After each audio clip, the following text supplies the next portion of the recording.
Tahanan ini setiap hari hanya melakukan satu hal, yaitu mendekati petugas penjara dengan sengaja untuk mengamati kunci di pinggangnya. Kemudian kembali ke sel dan menggambar kontur dengan teliti. Dia tidak boleh membuat kesalahan sedikit pun. Bahkan untuk detail kecil pun, dia harus menggambarnya puluhan kali. Hanya untuk dapat menyalin bentuk kunci dengan seakurat mungkin. Setelah petugas penjara selesai memeriksa ruangan, dia akan menyalakan sebatang korek api.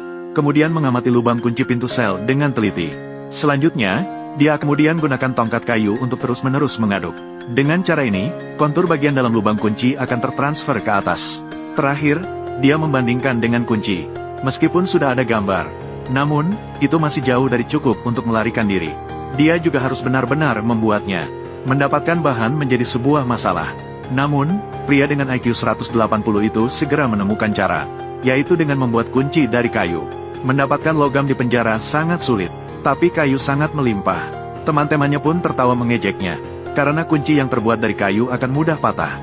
Namun, pria itu menyatakan bahwa selama mengikuti pola lubang kunci, itu tidak akan patah. Melihat keseriusan kedua orang itu, Mark pun setuju. Kebetulan, mereka hari ini harus pergi bekerja di bengkel kayu. Pria itu dengan cepat membuat model awal sesuai bentuk kunci. Selanjutnya, dia hanya perlu membawanya kembali untuk dihaluskan. Untuk menghindari terdeteksi oleh petugas penjara, dia menyembunyikan bahan-bahan itu di dalam botol air. Lalu, dia memberi sinyal kepada temannya untuk menarik perhatian. Dia segera memanfaatkan kesempatan untuk menutup mulut botol dengan handuk. Jangan bergerak. Petugas penjara tampaknya menyadari sesuatu. Detik berikutnya, dia meminta semua orang berbaris untuk memeriksa botol air satu persatu. Kau terlihat sangat tegang, Jenkins. Maaf.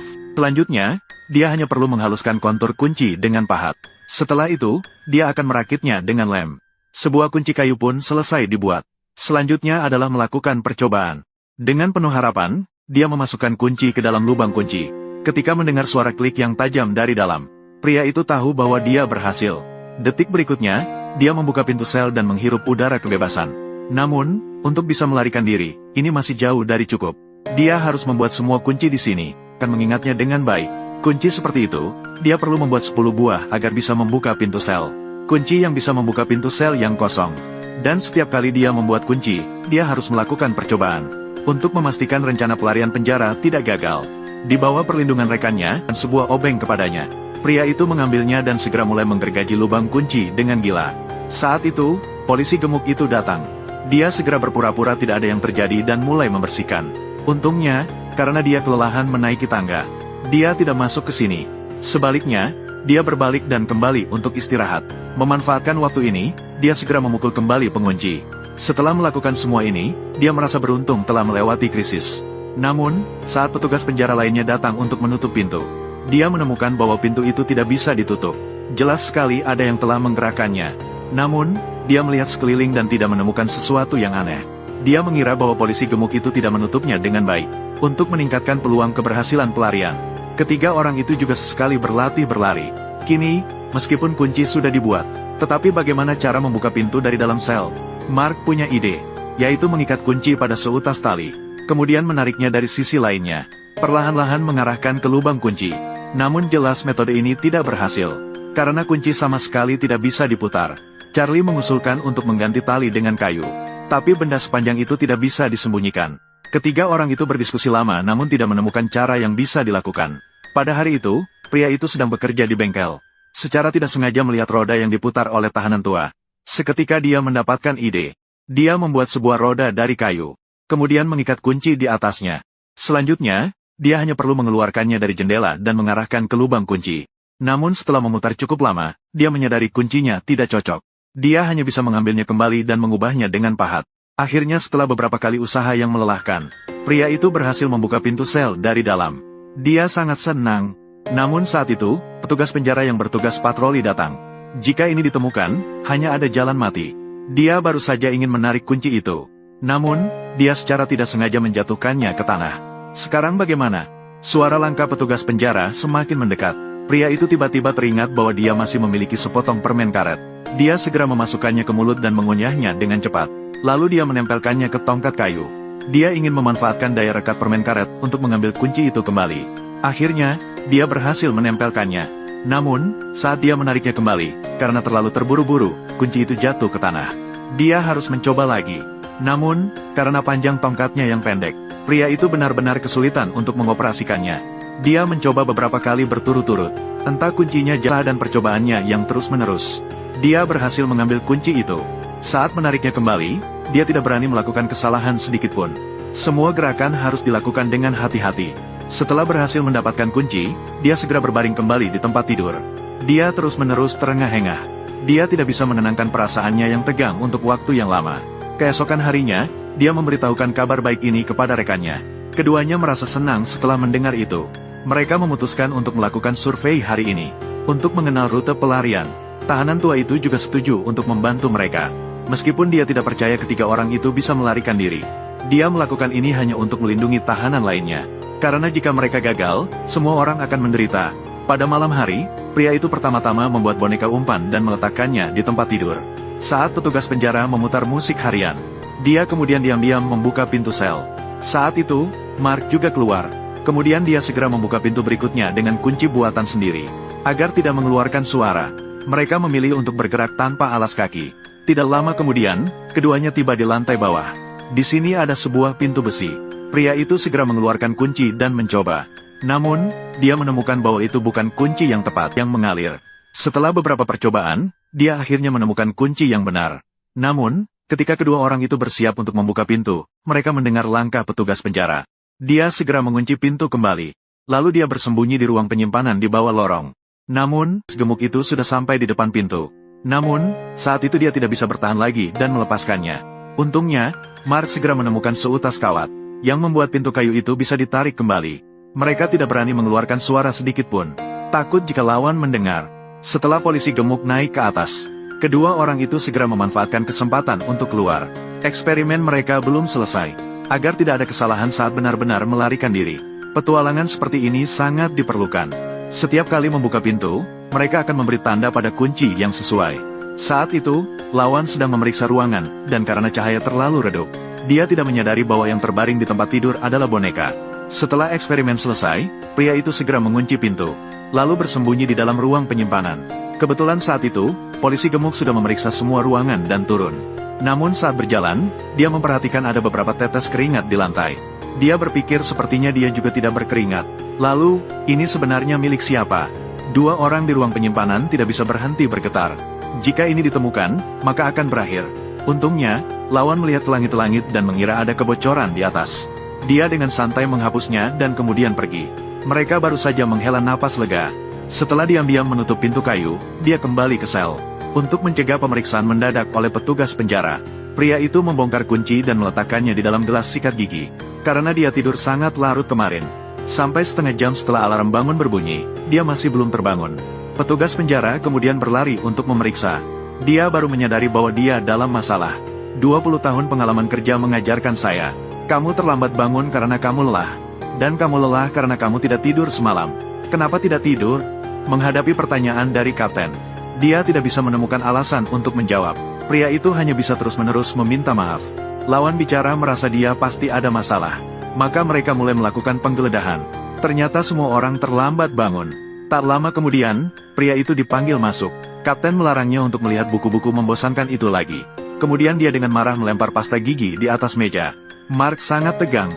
Namun, semakin dia takut, semakin banyak masalah yang muncul. Dalam sekejap, mereka menemukan pecahan kunci di lantai. Apa ini? Untungnya, Mark yang cerdas segera memikirkan alasan. Dia mengatakan bahwa itu digunakan untuk menyimpan foto. Ini berhasil menghilangkan keraguan kapten. Setelah mereka pergi, dia segera menutup mulutnya. Takut jika teriak karena ketakutan. Dia tahu bahwa dia harus segera melaksanakan rencana pelarian penjara. Jika tidak, mereka akan menemukannya cepat atau lambat. Dalam hari-hari berikutnya, setiap kali ada kesempatan, dia akan mencatat kunci yang tergantung di pinggang petugas penjara. Kemudian dia akan membuatnya dengan teliti. Serpihan kayu yang berlebih dia kubur di tanah saat merawat kebun. Pada malam hari, dia melakukan eksperimen dengan rekannya. Begitulah, 6 bulan berlalu. Kunci untuk 15 pintu besar akhirnya selesai dibuat. Untuk berjaga-jaga, dia juga membuat 24 kunci tambahan. Namun, untuk melarikan diri dari penjara, itu masih jauh dari cukup. Mereka juga perlu mendapatkan peta kota ini. Dengan begitu, mereka bisa merencanakan rute pelarian. Dia meminta si kecil hitam yang bertugas membuang sampah untuk membawakan koran. Dan ada peta di atasnya. Syarat yang diajukan adalah 1 bungkus rokok dan sebatang sabun. Pria itu memberi isyarat bahwa transaksi telah disepakati. Tepat pada hari berikutnya saat makan, si kecil hitam mengirimkan sinyal kepadanya, menunjukkan bahwa koran sudah siap. Tanpa disadari, semua ini diperhatikan oleh sipir penjara di sampingnya. Dia segera berlari turun untuk membuang sampah. Ternyata dia menemukan koran di dalam kotak. Kemudian dia juga meletakkan rokok dan sabun yang dijanjikan di bawah kotak. Namun, pada hari berikutnya, sipir tiba-tiba berlari menghampirinya. Si kecil hitam telah dieksekusi dengan hukuman gantung. Jika kamu tidak ingin nasibmu sama, sebaiknya kamu lebih jujur. Mendengar ini, pria itu tahu bahwa dia tidak bisa menunda lagi. Memutuskan untuk bertindak malam ini. Dia mengundang semua orang di sini. Semoga semua orang bisa bekerja sama untuk melarikan diri. Namun, tahanan tua yang berpengalaman tahu bahwa mereka sama sekali tidak mungkin berhasil. Jika tertangkap kembali, hanya ada kematian. Dia juga sudah terbiasa dengan kehidupan di sini. Tidak ingin mengambil risiko ini. Dan menyatakan bahwa alasan mereka membantunya adalah karena mereka semua adalah tahanan. Yang lain berpikiran sama. Ketiga orang itu juga tidak bisa berkata lebih banyak dan memilih untuk pergi. Namun, mereka baru saja kembali ke sel. Petugas penjara datang untuk pemeriksaan mendadak lagi. Namun, mereka tetap tidak menemukan apa-apa. Setelah mereka pergi, pria itu segera membuka pintu sel. Lalu Mark dan pria lainnya dibebaskan. Sekarang masih belum terlambat untuk ikut kami. Jangan sampai tertangkap. Apakah kamu mendengarnya? Ketiga orang itu mencari sudut dan mengganti pakaian sipil yang telah disiapkan sebelumnya. Saat itu, polisi gemuk itu tiba-tiba datang ke ruang penyimpanan untuk mengambil sesuatu. Namun, dia secara tidak sengaja menemukan kawat di kunci pintu. Saat ini, tim pelarian di sisi lain sudah tiba di pintu besi ini. Namun, setelah mereka mendengar suara langkah di bawah, mereka segera mundur dengan hati-hati. Mereka baru berani turun setelah suara langkah itu menghilang. Segera setelah itu, mereka bersembunyi di dalam ruang penyimpanan. Mereka bersiap untuk menghindari pemeriksaan petugas penjara di sini. Pria itu baru saja ingin menggunakan kawat untuk mengunci pintu, tetapi menyadari bahwa itu hilang. Tidak ada pilihan lain, dia terpaksa memilih untuk memegangnya dengan tangan lagi. Namun, karena polisi gemuk itu terlalu berat, dia sama sekali tidak bisa berjalan cepat. Begitu sampai di pintu tangga, dia mulai terengah-engah. Setelah beristirahat cukup lama, dia tetap tidak mau naik. Ini benar-benar menyusahkan pria itu. Saat dia hampir tidak bisa bertahan lagi, tahanan tua bertindak. Dia berteriak keras memanggil petugas penjara dari atas. Akhirnya, dia berhasil menarik perhatian orang itu ke atas. Ketiga orang itu segera memanfaatkan kesempatan untuk keluar dari dalam. Kemudian mereka tidak sabar untuk membuka pintu besi di sini. Setelah pria itu membuka pintu berikutnya, Charlie akan menutup pintu di belakangnya lagi. Dengan cara ini, satu orang bertanggung jawab untuk membuka dan satu lagi untuk menutup. Mereka segera sampai di pintu otomatis ini. Merasa kebebasan ada di depan. Namun, saat mereka tiba di bengkel, terjadi perbedaan pendapat. Mark merasa pintu ini harus menggunakan kunci kepala bulat. Namun, pria itu ingat bahwa itu adalah kunci kepala datar. Keduanya hampir bertengkar karena hal ini. Untungnya, Charlie di samping segera menghentikan mereka. Dia mengatakan bahwa mereka seharusnya mencoba semuanya. Namun, mereka mencoba beberapa kunci dan semuanya salah. Saat itu, terdengar suara pintu dibuka tidak jauh dari sana. Itu adalah polisi gemuk yang kembali setelah memeriksa ruangan. Namun, pria itu belum menemukan kuncinya. Mark di samping benar-benar tidak bisa menahan diri lagi. Dia berlari dan menariknya. Dalam sekejap, dia dengan mudah membuka pintu ruangan. Kuncinya harus dimasukkan sampai dalam, bro. Sekarang hanya tersisa satu tahap terakhir. Lebih beruntung lagi, pintu besar di luar terbuka. Keluar berarti kebebasan. Ketiga orang itu tidak bisa menahan senyum bahagia. Hanya saling berpelukan merayakan kemenangan. Tapi kejutan selalu datang begitu tiba-tiba. Pria itu mencoba semua kunci dan menemukan semuanya salah. Kunci berikutnya. Apakah kamu sudah memasukkan sampai habis? Tentu saja. Saya tentu saja sudah memasukkan sampai habis. Berikan saya kunci lainnya. Tidak ada kunci lagi. Ini adalah kunci terakhir. Dia dengan harapan terakhir memasukkan kunci itu. Tapi setelah memutar kunci selama setengah hari, pintu tetap tidak bereaksi. Mereka baru menyadari. Petugas penjara sama sekali tidak membawa kunci pintu ini di pinggangnya. Lalu, apa yang harus dilakukan? Apakah kita harus kembali ke jalan eksekusi? Mark mengetuk papan pintu dan menemukan bahwa itu berongga. Karena itu terbuat dari kayu, pasti bisa dibobol. Jadi, detik berikutnya dia langsung mengambil pahat dan mulai mengukir. Ketiga orang itu terkejut. Suara sebesar ini pasti akan menarik perhatian petugas penjara. Tapi sekarang tidak ada pilihan lain selain mengambil risiko. Seiring dengan meningkatnya kecepatan tangan Mark, detak jantung mereka juga secara tidak sadar ikut mempercepat. Akhirnya setelah 10 menit, 3 orang berhasil membuka mekanisme kunci pintu. Segera setelah itu, mereka cepat-cepat mengganti pakaian sipil mereka. Apakah kalian sudah siap? Sudah. Ketika pintu dibuka, Mereka seolah-olah mendapatkan kehidupan baru. Mark baru saja ingin berlari keluar. Namun, dia ditarik kembali oleh kedua temannya. Karena masih ada petugas penjara yang berpatroli di atas. Mereka hanya bisa memanfaatkan celah saat satu sama lain berbalik untuk diam-diam menuju pintu. Setelah keduanya datang, pria itu mengikuti petunjuk peta dan memulai jalan pelariannya. Nampaksa. Dalam perjalanan, ketiga orang itu harus berpura-pura tenang dan terlihat alami. Mereka tidak boleh menarik perhatian pejalan kaki. Tak lama kemudian, mereka keluar dari wilayah kekuasaan penjara. Kemudian, mereka naik taksi menuju kota lain. Sementara itu, di sisi lain, petugas penjara mulai membangunkan para tahanan.